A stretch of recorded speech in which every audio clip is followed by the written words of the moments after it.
Assalamualaikum warahmatullahi wabarakatuh. Apa kabar teman-teman semua? Semoga teman-teman semua diberikan kesehatan, dilancarkan segala urusan dan rezekinya.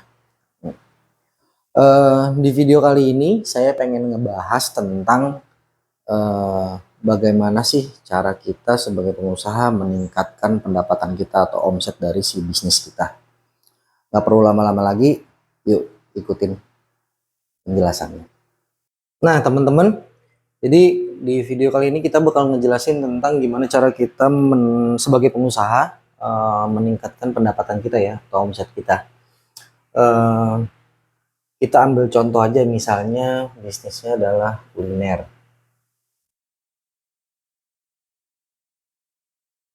Oke. Nah, di sini misalnya teman-teman memiliki sebuah outlet yang basic utama jualannya itu adalah offline. Oke.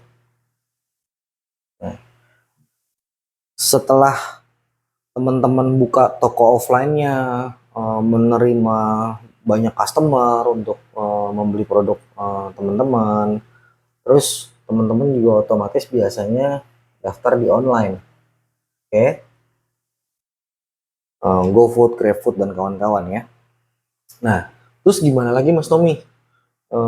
Biar kita bisa mendapatkan pendapatan lain dari selain dua hal ini gitu ya. Nah, teman-teman bisa buka reseller. Gitu. Ini sangat bermanfaat banget loh, sangat benar-benar menguntungkan banget loh kalau emang teman-teman bisa mengeksplor teman-teman reseller untuk membantu menjualkan produk dari teman-teman. Terus apa lagi Mas Tommy? Misalnya konsinyasi. Konsinyasi itu apaan Mas Tommy? Konsinyasi ini bahasa lain dari titip jual. Misalnya teman-teman di kuliner ini jualnya snack misalnya kayak risol, panada segala macam ya, dan teman-teman lah dan kawan-kawan. Nah, ini teman-teman bisa nitip jual nih, misalnya teman-teman datang ke toko-toko kue atau ke toko-toko yang emang bisa menerima produk-produk makanan dari pihak ketiga gitu ya. Nah, itu teman-teman bisa kerjasama sama mereka gitu. Bisa bikin proposalnya dulu atau langsung ketemu sama manajer tokonya, tanya bagaimana caranya biar saya bisa jualan, titip jual produk saya di toko mereka gitu ya. Atau teman-teman bikin tim sales sendiri, tim penjualan untuk bisa masuk ke pihak-pihak yang mau teman-teman titipkan produknya gitu. Gitu. Terus selanjutnya apalagi Mas Tommy? Misalnya teman-teman bisa B2B. B2B ini apa? Business to business. Business to business itu apa? Jadi teman-teman kerjasama antara tempat usahanya teman-teman dengan misalnya contoh kantor-kantor atau kantor-kantor swasta atau kantor-kantor pemerintahan ya, atau misalnya teman-teman kerjasama dengan pihak komunitas atau dengan jika ada event di daerah teman-teman gitu ya. Nah, teman-teman bisa nih pakai konsep B2B gitu. Selain teman-teman bisa mendapatkan awareness, tapi teman-teman juga bisa mendapatkan keuntungan juga dari situ, keuntungan secara materi ya. Terus apa lagi misalnya? Nah, selanjutnya teman-teman bisa bikin produk frozen. Produk frozen ini teman-teman bisa jual di sini, di offline, di sini juga bisa, di reseller juga bisa. Gitu. Jadi banyak banget cara yang bisa kita explore untuk meningkatkan pendapatan dari usaha teman-teman semua gitu. Nah, semoga teman-teman semua terinspirasi, semua ini bisa bermanfaat buat teman-teman.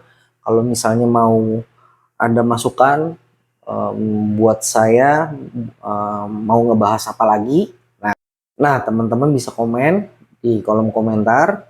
Insya Allah nanti bisa saya bahas secara detail apa aja yang teman-teman minta.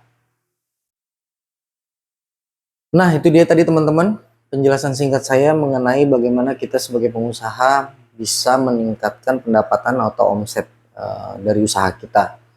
Tapi saran saya satu teman-teman, ketika teman-teman sudah uh, mau membuka lubang pendapatan baru, yang mana misalnya tadi contohnya reseller ada atau konsinyasi ini, nah teman-teman wajib menguatkan dulu penjualan utama teman-teman. Misalnya tadi teman-teman penjualan utamanya ada di offline dan online, itu teman-teman harus kuatkan dulu penjualannya sampai benar-benar ada keuntungan yang lumayan banyak gitu ya menurut teman-teman. Setelah itu baru teman-teman buka lubang pendapatan baru. Contohnya misalnya tadi di reseller. Nah, karena kenapa harus dikuatkan dulu fondasi utamanya penjualannya?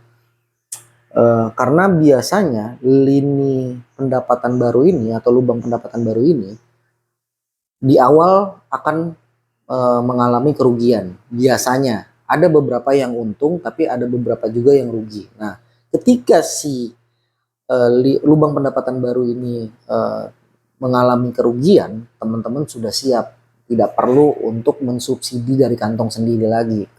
Karena bagaimanapun juga bisnis yang disubsidi terus dari kantong pribadi teman-teman itu bisnis yang tidak sehat. Gitu. Oke, sekian video dari saya. Semoga bermanfaat dan semoga menginspirasi teman-teman untuk membuka lubang pendapatan baru. Semoga juga usaha teman-teman dilancarkan. Sekian video dari saya. Oh iya, jangan lupa untuk subscribe, like dan komen channel YouTube Cara Cerdas, dan jangan lupa juga untuk follow, like dan favoritkan video-video yang ada di akun TikToknya Cara Cerdas Channel. Sekian video dari saya. Assalamualaikum warahmatullahi wabarakatuh.